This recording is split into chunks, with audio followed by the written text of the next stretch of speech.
여러분은 어떤 사람을 보면 참 부럽다 이런 마음이 드십니까? 어떤 사람 보면 부러우세요? 저는 부러운 사람들, 특별히 저는 부러운 사람이 열정이 넘치는 사람 보면 참 부럽습니다. 가슴이 뜨거운 사람, 무슨 일을 하든지 정말 미친 듯이 하는 사람, 그런 사람도 있죠. 열심히 열정이 특심해서 정말 에너지가 막 넘쳐나는 사람, 그런 사람 보면 왠지 좀 부러운 마음이 듭니다. 제가 그러지 못해서 그런 것 같기도 한데, 여러분 여기 열정하면 둘째가라고 서러운 사람이 있습니다. 성경에서 어찌 보면 가장 열정적이었던 사람, 누구보다 열정적으로 자신의 일을 하고 정말 쉼없이 달려갔던 사람이 있습니다. 에너지가 넘쳤던 사람. 오늘 그 사람 이야기 좀 하고자 합니다. 성경에서 가장 열정이 넘쳤던 사람이 아닐까 싶은데 누굽니까? 오늘 본문의 주인공 사도 바울의 이야기입니다. 사도 바울이 정말 얼마나 열정이 넘쳤던지 그가 오늘날 이야기를 하는데 그 이야기를 듣고 있던 사람이 뭐라고 말하느냐? 바울의 이야기를 한참 듣다가 베스도 로마 총독이 이렇게 말했습니다. 이렇게 소리쳤습니다. 한참 듣다가 바울만 듣다가 얼마나 열정적으로 이야기했던지 이렇게 말합니다. 베스도가 크게 소리내어 이르되 바울아 네가 미쳤도다. 네 많은 학문이 너를 미치게 한다. 열심히 복음을 전하고 예수님 이야기했더니 한참 듣고 있던 로마 총독이 고개를 설레설레 들며 너 정말 미쳤구나. 얼마나 열정적으로 전했으면 바울아 내가 미쳤다고 막 소리까지 쳤겠습니까? 정말 그랬습니다. 사도 바울은 무슨 일을 하든지 간에 그는 적당히 하는 법이 없었습니다. 늘 이렇게 정말 열정이 넘쳤던 열심히 특심했던 사람이 바로 이 사도 바울이었습니다. 여러분 그런데 여러분 열정이면 다 좋나요? 열정만 있으면 다 좋은가? 다 좋은 것만은 아니죠. 때로는 열정이 넘쳐서 또 해가 되는 경우도 있습니다. 그런 경우도 많이 보죠. 어떤 때 그렇습니까? 그 열정의 방향이 잘못되었을 때, 잘못된 일에 잘못된 열정을 막 나타냈을 때 도리어 그것 때문에 많은 사람들에게 해를 입히고 피해를 주기도 하죠. 차라리 그냥 가만히 있으면 나은데 막 열정적으로 해서 사회 무리를 일으키고 사람들에게 피해를 주는 경우들도 우리는 때로 봅니다. 예를 들어 히틀러 얼마나 열정적입니까? 히틀러가 말하면 막 사람들이 빨려 들었대요. 그렇게 사람들 마음을 막 움직이고 했던 그 히틀러의 그 열정, 그 잘못된 열정은 어떻게 됐습니까? 수십만 명의 생명을 앗아갖고 전 세계를 전쟁터로 만들어 버렸습니다. 그 열정 때문에. 그냥 가만히 있었으면 좋았을 것. 여러분 열정이라고 다 좋은 게 아닙니다. 중요한 것은 무엇에 열정을 쏟느냐. 열정의 방향이 중요한 거죠. 오늘 열정의 사람, 열정이 넘쳤던 사도 바울, 그도 처음에는 그 열정의 방향이 잘못되었습니다. 그래서 그의 열정 때문에 많은 사람들에게 고통을 주는 삶을 살고 있었습니다. 처음에 바로 그런 열정의 방향이 잘못되어 있던 이 사도 바울을 주님이 찾아오신 것입니다. 그래서 주님은 잘못된 방향으로 열정을 쏟고 있었던 이 바울을 찾아와서, 이 청년 바울을 찾아와서 어떻게 하셨습니까? 바로 주님께서 그 열정의 방향을 바꿔주셨습니다. 그 바울의 꿈을 바로잡아 주셨습니다. 인생의 방향을 바로잡아 주셨습니다. 오늘 본문 13절 14절을 보면 바울의 열정이 어떻게 있었다고, 그가 무슨 일을 그렇게 열정을 쏟았다고 되어 있습니까? 13절 14절 같이 한번 보겠습니다. 내가 전에는 유대교에 있을 때 행한 일을 너희가 들었거니와 하나님의 교회를 심히 박해하여 멸하고 내가 내 동족 중 여러 영갑자보다 유대교를 지나치게 믿어 내 조상의 전통에 대하여 더욱 열심히 있었으나. 바울은 정말 뭘 하든지 간에 정말 열심과 열정이 넘친 사람 같습니다. 바울의 자신의 고백인데 여기 들어보면 자신이 전에는 예수 믿기 전에는 그런 말이에요. 예수 믿기 전에는 무엇에 열정이 넘쳤다는 것입니까? 어떤 일에 막 열심히 넘쳤다는 거죠? 네. 유대교를 믿어도 그냥 막 지나치게 믿었다는 거죠. 조상의 전통, 다시 말하면 그 율법, 유대교와 그 율법에 누구보다 자신보다 먼저 믿었던 그 영갑자들보다도 먼저 믿었던 사람들보다도 더 열심히 그렇게 열심히 특심했다는 것입니다. 그래서 어떻게 했다는 것입니까? 그 율법의 특심에서 유대교의 특심에서 유대교와 반대 방향으로 나가는 율법을 따르지 않은 그 예수는 사람이 나타나는데 그 예수를 따르는 사람들은 다 유대교에 반대된 사람이라고 생각해서 어떻게 했다는 겁니까? 교회를 심히 박해하고 예수 믿는 사람들의 모임 그 교회를 박해하고 아예 멸하려고 했다는 것은 아예 그냥 세상에서 교회를 없애버리려고 그렇게 했다는 것입니다.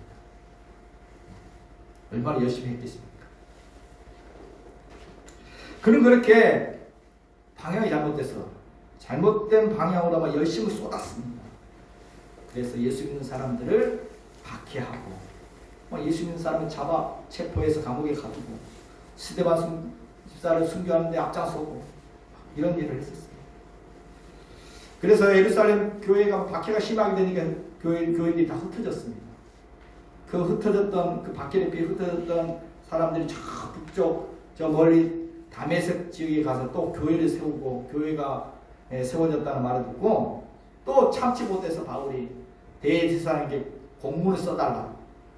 그곳 가는 곳마다 유대인 회당들이 있었거든요. 회당에 보낼 공문을 써달라. 그래서 그 공문을 가지고 가서 예수 믿는 사람을 다 내가 잡아 체포해 오기 위하여 바울이 다메섹으로 달려가고 있었습니다. 내가 당장 가서 그 하나님의 율법을 버리고 예수라는 자를 따르고 있는 그 무리들 내가 싹 다 잡아오겠습니다.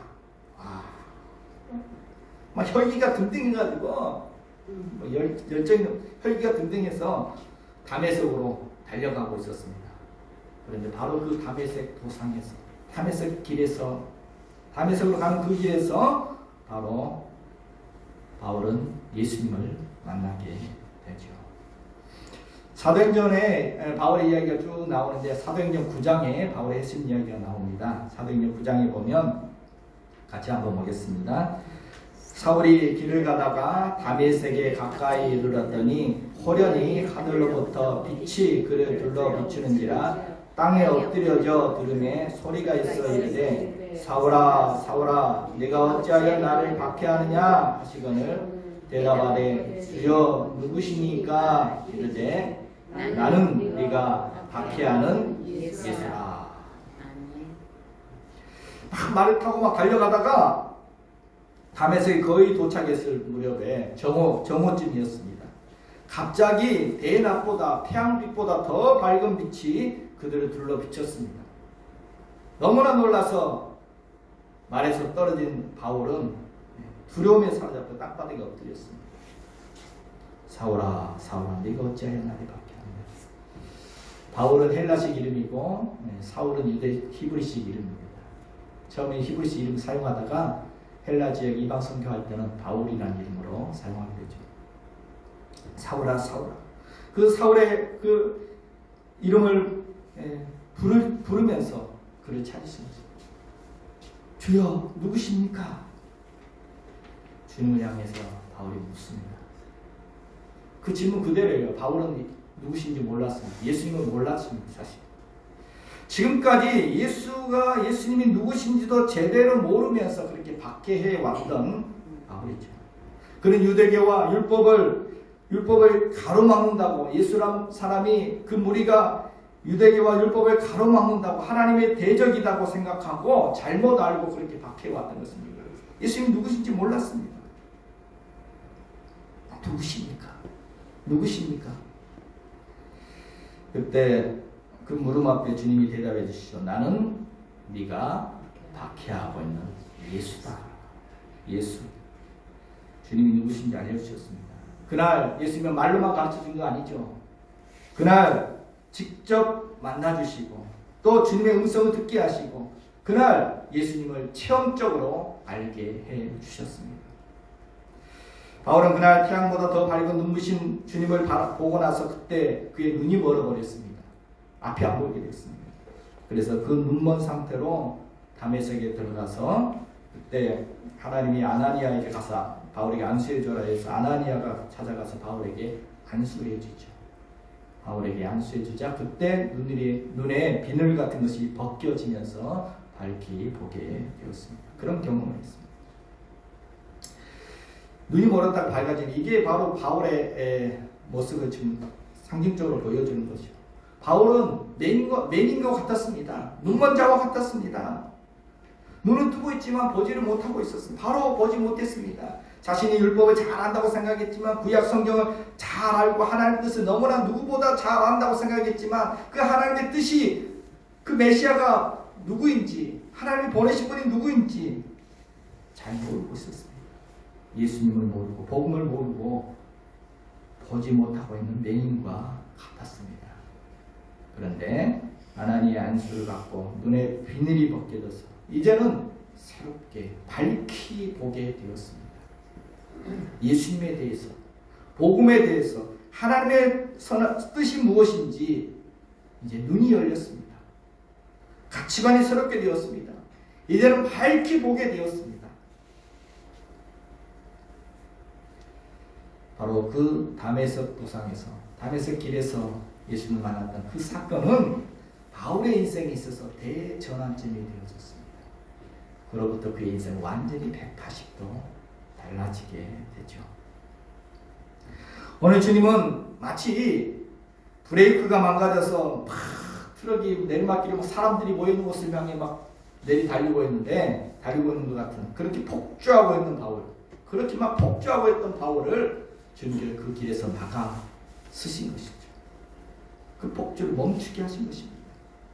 마치 그 사건은 도로에서 뭐 역주행하고 있는 차, 근데 자기가 역주행한지도 몰라요. 다른 사람이 다 잘못된지 알고 자기가 똑바로 가고 있는지 알고 그렇게 역주행하고 있는 그런 차량을 경찰관이 멈춰 세워서 누천 돌려서 바른 길로 가게 한 것처럼 오늘 주님께서 그렇게 하셨다는 것입니다. 그냥 그렇게 달리면 많은 사람에게 피해를 주고 그게 하나님이 위하는 일인지 알았더니 그게 도리 하나님의 일을 가로막는 행위였거든요. 여러분 우리가 생각하기에 나는 이게 똑바른 길이라 생각하는데 그게 잘못된 길일 수 있습니다. 잠언 16장 25절에 보면 어떤 길은 사람의 보기에 바르나 필경은 사망의 길이니라. 잠언 16장 25절입니다. 내가 보기에는 바른 길 같지만 이게 좋은 길이다라고 내가 잘 가고 있다 생각했는데 그 끝이 사망으로 이르는 길일 수도 있다는 것입니다. 그래서 주님은 너무나 안타까워서 그게 바른 길인지 알고 그게 하나님 위한 일인지 알고 달리고 있는 그 사울을 막았었으면 사울아 네가 어찌하여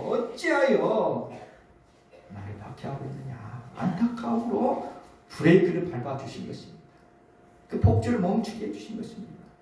그래서 뉴턴에서 인생의 방향을 돌려서 이제는 정말 하나님이 기뻐하는 일을 위하여 그 열정을 쏟을 수 있도록 그에게 새로운 길, 그에게 새로운 꿈을, 다른 비전을 그에게 주셨던 것입니다. 이제는 바른 꿈을 주님이 하나님이 기뻐하시는 꿈을 꾸게 해 주셨습니다. 아멘. 여러분 예수 만나기 전 바울은 어떤 꿈을 꾸고 있었을까요? 예수 만나기 전 어떤 꿈을 꾸었을까요? 바울이 어디 출신이죠? 유대 땅에서 태어난 사람이 아닙니다. 길리기아 다소에서 태어난 사람이죠. 당시 길리기아 다소는 헬라 문화가 발전했던 곳입니다. 제법 큰 도시였습니다. 지도에 보면 저 위에 길리기아 있죠. 여기 다소 있고 여기 밑에 끝이 예루살렘입니다. 길리기아 다소 이 지역은 헬라 문화가 발달한 곳인데 거기에서 그는 어렸을 때부터 헬라 문화를 배우고 또 로마 문화도 배우고 그리고는 이제 예루살렘까지 또 유학으로 왔습니다. 유학. 1000km가 넘는 곳에 그 멀리까지 유학이 왔어요. 그 부모가 이 바울을 이 1000km가 넘는 그 먼 예루살렘까지 유학을 보낸 이유가 뭐였을까요? 그 예루살렘이 바로 유대교의 중심지역, 거기에 하나님의 성전이 있는 곳입니다. 그리고 거기에 당대 최고의 랍비들이 있었습니다. 특별히 당대 가장 유명한 선생님 랍비가 바로 가말리엘이었습니다. 그 가말리엘 문화에서 공부시키려고 우리식으로 말하면 서울대 보내려고 유학 보내는, 시골에서 막 보내는 것처럼 그렇게 보내는 거죠. 그러니까 그의 부친과 가족들은 바울에 대한 기대가 굉장히 했다는 거죠. 모든 것을 다 쏟아부으며 아들의 뒷바라지를 했습니다. 바울도 부모님을 실망시키지 않으려고 진짜 가말리엘 문화의 가말리엘의 제자가 되어서 열심히 성경 율법을 배웠습니다. 그래서 자신도 꿈꾸었겠죠. 야, 나도 어쩜 우리 선생님과 같은 이런 홀라운 랍비가 될 거다. 그래서 유대 신앙의 중심 인물이 되고 정말 이 예루살렘에 존경받는 인물이 되어야 되겠다. 그래서 내 인생을 빛내고 또 우리 가문을 빛내고 막 이래야 되겠다. 이런 꿈을 꾸었겠죠. 바울이 대제사장의 공문을 받아서 다메섹으로 그리스도인들이 잡으려고 달려갔던 모습을 보면 당시 바울이 바로 대제사장과 종교 지도자들에게도 신임을 받고 있었음을 알 수 있습니다. 열정이 넘치는 그 바울을 보면서 야, 우리 유대교의 인재다 인재 하면서 밀어줬겠죠. 아마 유대 사회에서 예루살렘에서도 그렇게 알려진 인물이 되었을 것입니다. 가말리엘의 제자로서 우리 지금 말하면 서울대 법대에 나와가지고 미래가 충만되고 미래가 기대되고 이제는 성공이 보장되어 있는 그런 사람이었을 겁니다. 스스로 생각하기로 나는 지금 바른 길을 가고 있다, 잘 가고 있다. 나는 꿈을 꾸면서 그 꿈을 향해서 이제 하나하나 과정을 지금 착착착 잘 밟아 나가고 있다라고 생각하고 있었는데, 그런데 다메섹 도상에서 다메섹으로 가는 길에 예수님을 만나게 되었고 그의 스텝은 완전히 엉키고 맙니다. 그의 모든 꿈과 계획이 다 틀어졌습니다. 세상 사람들 입장에서 보면 어떻습니까? 바울이 다메섹 도상에서 예수님 만났던 그 사건은 사람들이 보기에는 실패 사건처럼 보입니다. 잘 나가다가 승승장구하면서 잘 가다가 자기가 꿈꾸었던 길을 잘 나가다가 그만 길이 뚝 끊어진 것과 마찬가지입니다. 길리기아 다소에서 그 먼 예루살렘까지 그 유학을 왔던 것도 다 소용없어지게 되었습니다. 가말리엘의 제자가 되어서 열심히 공부했던 것도 다 무용지물이 됐습니다. 대제사장들과 인맥을 맺고 그 좋은 인맥을 맺었던 것들도 이제 다 소용없어졌습니다. 어릴 적부터 꿈꾸었던 것, 그리고 30년 동안 지금 노력해왔던 그 모든 것들이 다 물거품이 되어 다 날아가 버리는 순간이 바로 그 순간이었습니다. 예수님 만나는 순간이었습니다.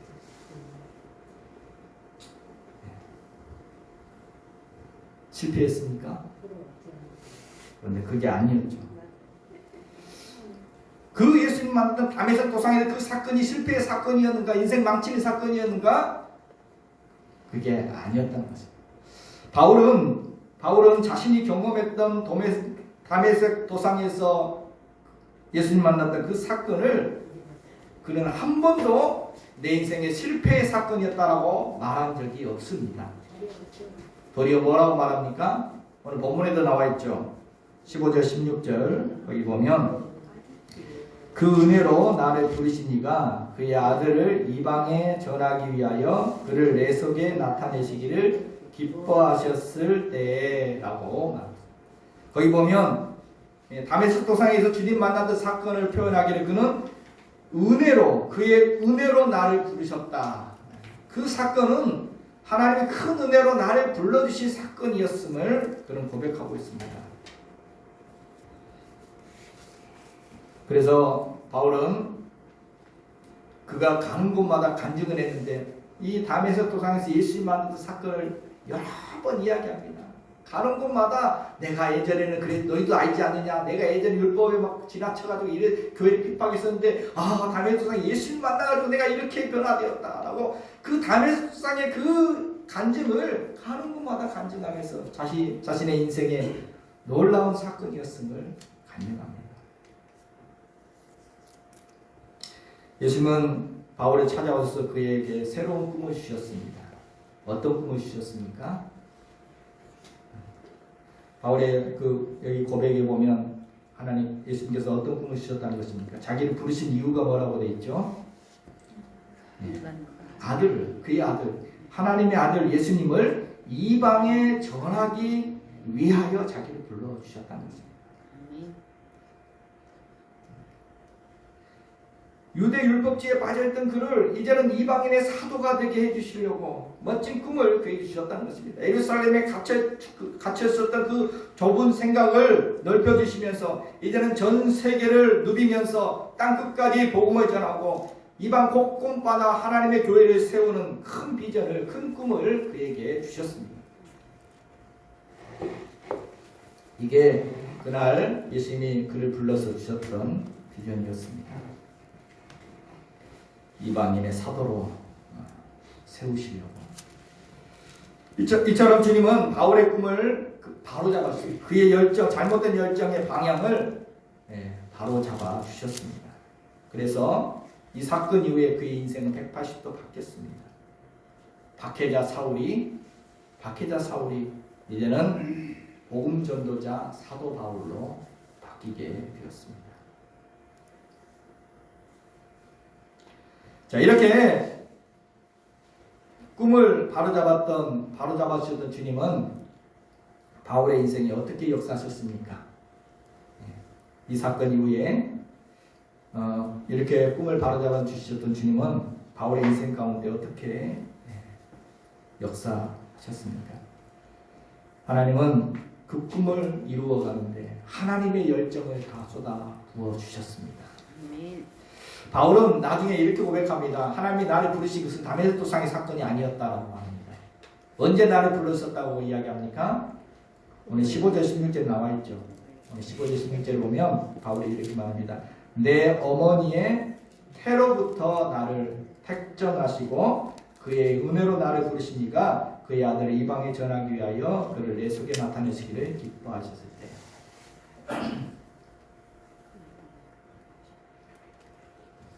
바울의 고백입니다. 바울을 향한 하나님의 그 계획이 언제부터 시작되었다는 겁니까? 그 다메섹 도상에서 그때부터 시작된 것이 아니라 어머니 뱃속에 있을 때부터 하나님의 계획이 시작됐다는 것입니다. 그때부터 하나님은 나를 이미 선택하고 계셨다는 것입니다. 하나님의 특별한 계획을 가지고 바울을 통해서 이루신 하나님의 그 큰 비전과 꿈을 가지고 하나님은 바울을 태아 때부터 선택해 주셨다. 이렇게 고백하고 있습니다. 사도행전 9장에 보면 분명하게 이렇게 말씀해 주셨습니다. 이 사람은 내 이름을 이방인과 임금들과 이스라엘 자손들에게 전하기 위하여 택한 나의 그릇이다. 아나니아가 하신 말씀입니다. 아나니아가 바울에 가서 안수하기 두려워해요. 우리 죽이려고 오는 사람, 잡으려고 오는 사람인데 어떻게 만납니까? 아니다. 그는 내가 이방 전도를 위해서 내가 택한 나의 그릇이다. 가서 안수해줘라. 그래서 눈이 뜨게 되죠. 주님의 복음을 이방인들과 또 이스라엘 자손들에게 전하기 위하여 하나님께서 바울을 택하셨다는 것입니다. 그래서 그 이방인들이 전도를 위해서 하나님이 택하셨기 때문에 예수님의 제자들은 이방인들의 전도를 잘 못해요. 예수님의 제자들은 다 언어가 다르기 때문에 히브리 말만 하고 있는데 어떻게 우리 집으로 영어를 못하는데 어떻게 선교를 합니까? 근데 바울은 달랐습니다. 하나님 다 준비했습니다. 바울은 어디서 성장했어요? 길리기아 다소 그 헬라 지역에서 그 다소란 지역은 동양과 서양의 경계선에 위치한 그런 지역입니다. 헬라 문화, 로마 문화, 다양한 문화가 발달된 곳에서 다양한 문화를 접하고 다양한 언어를 해서 바울은 세 가지 언어를 사용할 수 있었습니다. 그뿐만 아니라 또 그의 아버지가 철저 유대인이었기 때문에 철저한 유대 가문에서 자라면서 또 가말리아의 문화에서 또 성경도 배웠고 성경에도 능통했습니다. 그뿐만 아니라 바울은 태어날 때부터 로마 시민권을 갖고 그 집안이 로마 시민권을 갖고 있어서 태어날 때부터 로마 시민권을 갖고 태어났습니다. 그래서 그것이 나중에 힘이 돼서 뭐 어느 나라도 마음대로 다닐 수 있고 로마 시민권을 갖고 있으니까 그런 복음을 전하는데 그것이 또 힘이 돼요. 정치적인 힘이 되었습니다. 하나님은 이미 사도 바울을 이방 선교의 선봉으로 쓰시려고 어렸을 때부터 미리 다 준비하고 계셨던 것입니다. 그뿐만 아닙니다. 바울이 이제 예수님 만나고 복음을 전하기 시작했을 때 하나님께서 그의 길을 인도해 가십니다. 길이 막히면 더 좋은 길로 인도하시고 사도행전 16장에 보면 우리 같이 한번 읽겠습니다. 밤에 환상이 바울에게 보이니 마게도냐 사람 하나가 서서 그에게 청하여 이르되 마게도냐로 건너와서 우리를 도우라 하거늘. 여러분 거기 보면 덜 읽었습니까? 하나님이 저 사람들에게 복음을 전하라고 우리를 부르신 줄로 인정합니다. 바울이 전도하다가 길이 막혔습니다. 한참 복음을 전도하다가 가는 길이 막혔습니다. 이제는 어디로 가야 할지 몰라 답답해할 때 밤에 환상 가운데 마게도냐 사람 하나가 나타나가지고 이리 와서 우리 좀 도와달라 라는 이런 환상을 보고 저리 가서 전도해야 되겠구나 해서 그때 바다를 건너서 마게도냐를 건너갑니다. 그때 바로 유럽 선교가 시작된 겁니다. 바울은 아시아 지역에서만 계속 그 갈라디아 소아시아 지역에서 전도를 계속 하려고 했는데 길이 계속 전도가 막히는 겁니다. 그런데 하나님께서는 바로 유럽으로 건너가서 복음을 전할 수 있도록 그렇게 유럽 선교의 문을 열어주신 것입니다. 그렇게 가서 그 마게도냐로 건너가 유럽 땅으로 건너가서 바울이 선교하기 시작해서 그때 세워진 대표적인 교회들이 바로 빌립보 교회, 데살로니가 교회, 고린도 교회 이런 교회들이 세워지게 됩니다. 하나님은 바울의 꿈을 이루어 가시기에 하나님 주셨던 그 꿈을 이루어 가시는 과정 속에 길이 막히면 하나님은 더 좋은 길로 바울의 삶을 인도해 주셨습니다. 그뿐만 아니죠. 하나님의 열심은 계속됐습니다. 바울이 힘들어 지칠 때에는 힘들어할 때에는 늘 또 찾아오셔서 바울을 격려해 주셨습니다. 성경 사도행전에 보면 곳곳에 바울이 힘들 때마다 주님이 계속 찾아와서 그를 격려하는 이야기들이 기록되어 있습니다. 사도행전 18장에는 같이 한번 보겠습니다. 밤에 주께서 환상 가운데 바울에게 말씀하실 때 두려워하지 말며 침묵하지 말라. 말하라. 내가 너와 함께 있음에 어떤 사람도 너를 대적하여 해롭게 할 자가 없을 것이니 이는 이 성 중에 내 백성이 많으니라 하시더라. 아멘. 유럽으로 건너가서 특별히 고린도 지역에 전도할 때 전도가 잘 안 됐습니다. 전도가 막혔습니다. 유대인들의 비방과 대적이 너무너무 극심해서 힘들어하고 있었습니다. 그때 주님께서 그 바울의 마음을 아시고 밤에 잠 못 자고 있는 그 바울을 찾아와서 격려해 주십니다. 걱정하지 마라. 너를 해할 자 아무도 없다.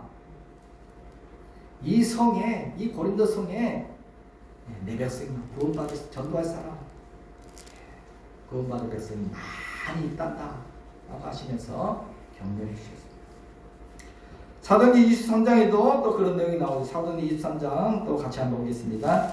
그날 밤에 주께서 바울 곁에 서서 이르시되 담대하라. 네가 예루살렘에서 나의 일을 증언한 것 같이 로마에서도 증언하여야 하리라 하시니라.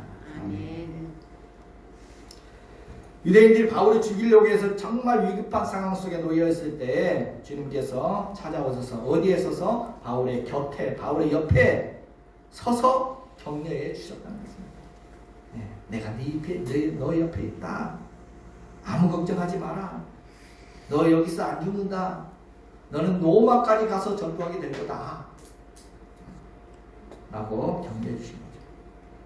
그리고 또 로마 가다가 또 풍랑을 만났습니다. 유라굴라라는 풍랑을 만나서 배가 막 파손되고 죽을 지경이 되었을 때 그때도 또 하나님이 주님께서 찾아와 격려해 주시죠. 사도행전 27장에도 사도행전 27장 같이 보겠습니다. 내가 속한 바 곧 내가 섬기는 하나님의 사자가 어젯밤에 내 곁에 있어서 말하되 바울아 두려워하지 말라 내가 가이사 앞에 서야겠고 또 하나님께서 너와 함께 항의하는 자들을 다 내게 주셨다 하였으니 그러므로 여러분이여 안심하라.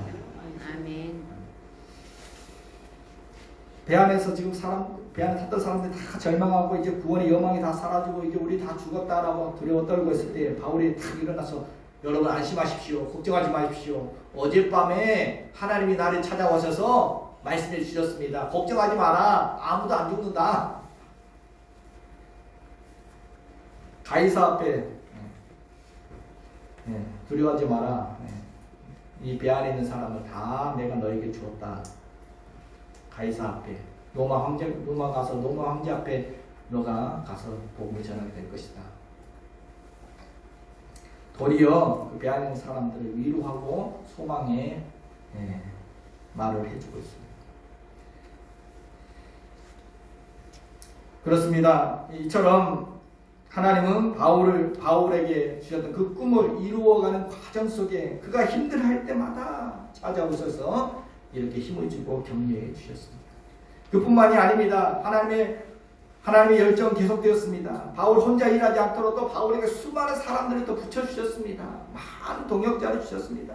바나바, 누가, 실라, 디모데, 디도, 유스도, 마가 수많은 동역자들을 만나게 해주셨고 또 심지어는 바울 위에 자기의 목숨까지도 바치고자 했던 그런 일꾼들도 브리스가와 아굴라라는 그런 신실한 부부도 붙여주셨습니다.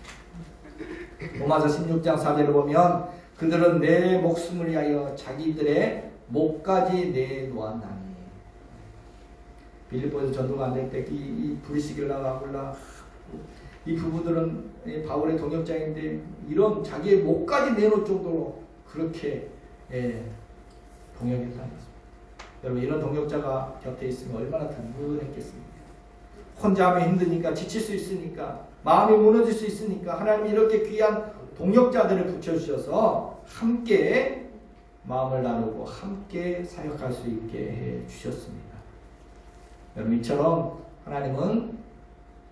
주님은 바울을 불러주실 뿐만 아니라 그에게 새로운 꿈을 주셨을 뿐만 아니라 그 꿈을 이루어가는 데 있어서 하나님의 열정을 다하여 그를 도와주셨습니다. 아멘.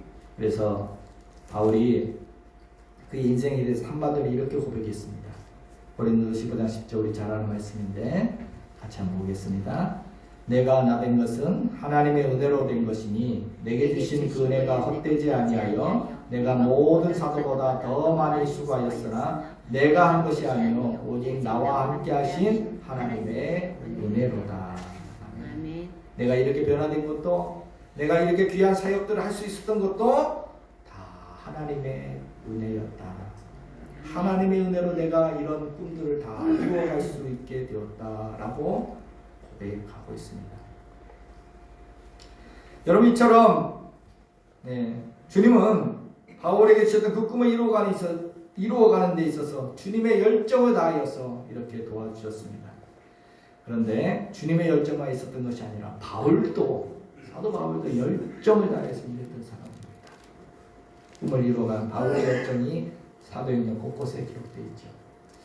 바울이 어떻게 사역했는지 바울이 이렇게 고백합니다. 사도행전 20장 24절을 보면 내가 달려갈 길과 주 예수께 받은 사명 곧 하나님의 은혜의 복음을 증언하는 일을 마치려 하면은 나의 생명조차 조금 더 귀한 것으로 여기지 아니하였노라. 아멘. 바울은 하나님 주신 그 꿈을 이루어가고 그 사명, 그 복음 전하는 일을 마치려 함에 있어서 그 꿈을 이루기 위하여 자기 생명까지도 귀하게 여기지 않았다. 라고 빌보 3장에도 표대를 향하여 그리스도 예수 안에서 하나님이 위해서 부르신 부름의 상을 위하여 달려가노라. 표대를 향해서 그 꿈을 향해서 바울은 그냥 천천히 느글느글 걸어갔던 것이 아니라 내가 1등에서 상을 받겠다 이런 마음으로 달려갔다는 것입니다. 운동선수가 메달을 바라보며 열심히 다니는 것처럼 하나님의 그 상을 바라보면서 그는 그렇게 달려갔다는 것입니다. 아멘. 여러분, 하나님께서 아마도 바울을 선택한 이유 중에 하나가 바로 이것이 아닐까, 저 개인적 생각으로. 이런 열정을 보시고, 야, 저희 방향만 틀어놓으면 되겠다, 그 열정을 보시고 택하지 않으셨을까, 그런 생각을. 방향만 바꿔놨더니 목숨 걸고 그렇게 했다는 것이죠. 달려갔다는 것이죠.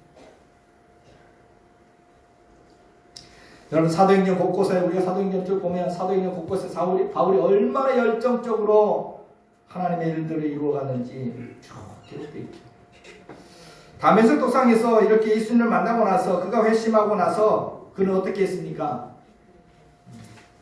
곧바로 아라비아로 달려갔습니다. 아라비아로 달려가서 3년 동안 복음을 전했습니다. 그리고 다시 다메섹으로 왔다가, 그리고 잠시 자기의 고향으로 가서 목회를 준비했다가, 사도행전 11장에 보면 바나바가 이 바울을, 다소에 있던, 고향에 있던 바울을 데리고 와서 안디옥에 데려가서 안디옥 교회를 같이 목회하게 됩니다. 바울이 안디옥 교회에서 바나바와 같이 목회하니까 안디옥 교회가 크게 부흥을 했습니다. 그래서 예루살렘 교회보다 더 커져서 더 영향력 있는 교회가, 교회, 초대교회 기둥이 되는 교회가 되었습니다. 그리고 안디옥 교회가 이제 부흥하게 되니까 선교사를 파송하게 되는데, 그때 바울과 바나바를 파송하게 되어집니다. 그때부터 바울의 전도 여행이 시작되어집니다. 사도행전 13장과 14장에 바울의 1차 전도 여행이 기록되어 있습니다. 여기 앞에 보시면 지도가 나오죠.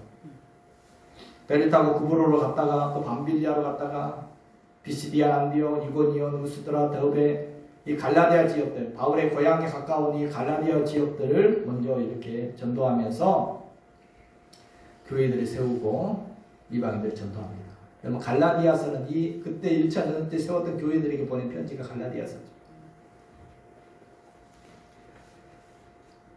특별히 이 1차 전도회 때 어떤 사건이 있었냐면, 루스드라에서 전도할 때 유대인들이 막 들고 일어났습니다. 들고 일어나서 바울을 잡아다가 막 돌로 쳤는데 아예 죽을 때까지 돌을 쳤습니다. 다 죽은 줄 알고 바울의 시체를 끌어다가 성 밖에 던져버렸습니다. 그런데 숨이 붙어 있었습니다. 다음날 바울이 깨어나더니 그 피투성이 된 몸으로 다시 성에 들어가서 다음날 또 전도를 했다라는 기록이 나와 있습니다. 정말 미친 사람 아닙니까? 돌에 피투성이 됐는데 또 다음날 일어나가지고 또 가서 막 전도를 했다는 거죠. 이렇게 1차 전도여행을 마치고 안디옥 교회로 돌아왔습니다. 그리고 사도행전 15장부터 17장까지는 이제 2차 전도여행이 됩니다. 더 넓은 지역으로 나갑니다. 2차 전도여행 때는 1차에 세웠던 그 교회들을 돌아보고 나서 계속 아시아 지역에 전도하려고 했는데, 아까 말한 것처럼 밤의 환상 가운데 마게도나 사람이 우리에게 건너갈 수 있는 도와달라, 이 말을 듣고 그때 유럽 땅으로 건너가게 되어집니다.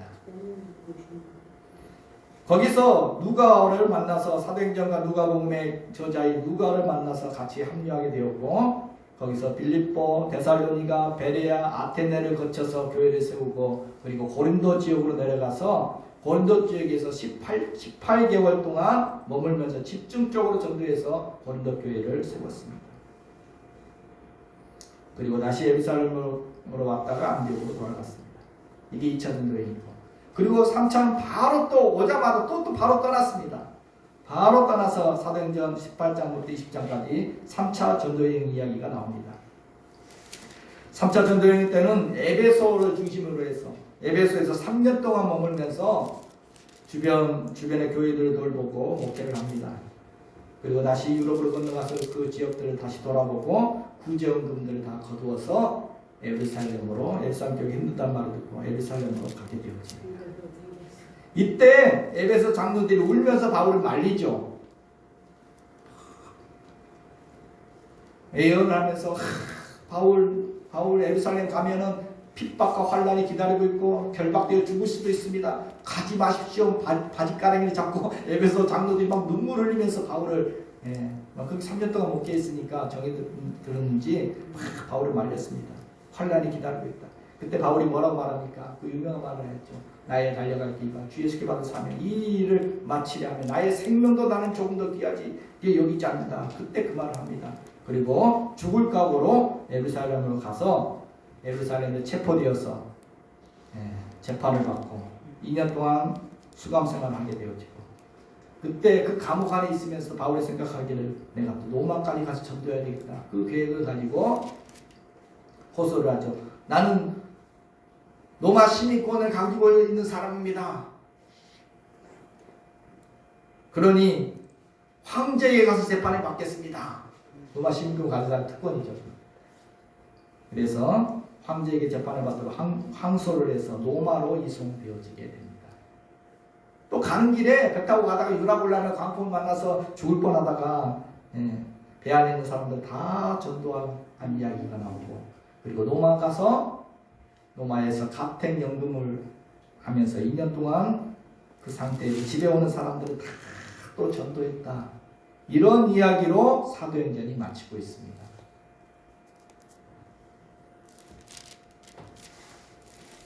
그런데 여기서 끝이 아니었다고 합니다. 이후의 기록은 우리가 성경에 없지만 이후에 바울은 늘 했던 말이 내가 스바냐까지 가서 전도하겠다는 스바냐는 스페인입니다.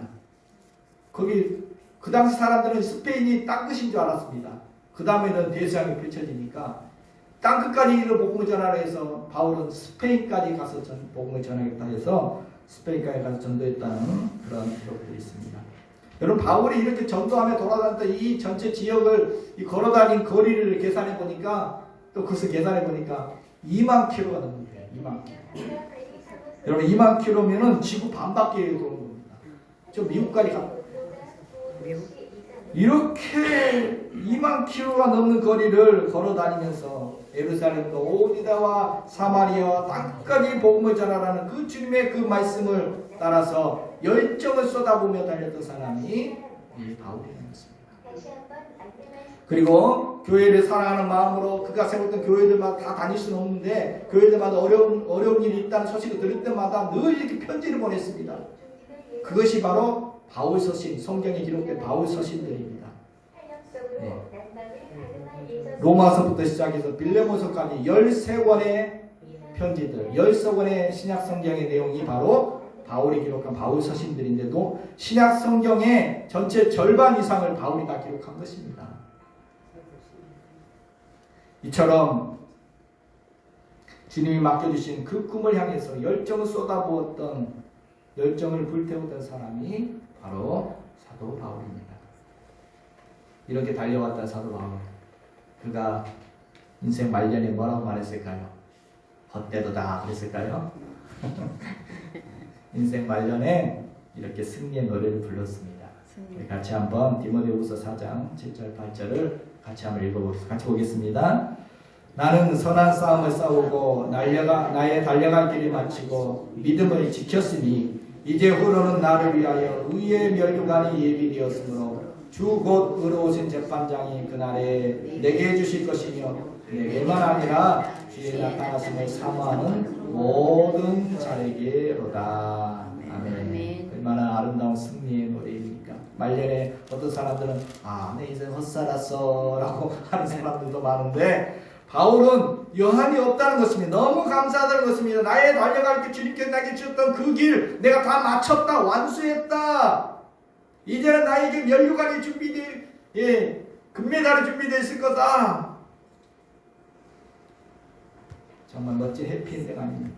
꿈을 다 이룬 진정한 성공자의 고백이 아닙니까? 그런데 바울뿐만 아니라 주에 나타나는 사모하는 모든 자에게도 마찬가지다. 오늘 바울의 이 고백이 저와 여러분의 고백이 되기를 축복합니다. 소개에 말씀드린 것처럼 정말 저는 열정이 넘치는 사람이 부럽다고 했는데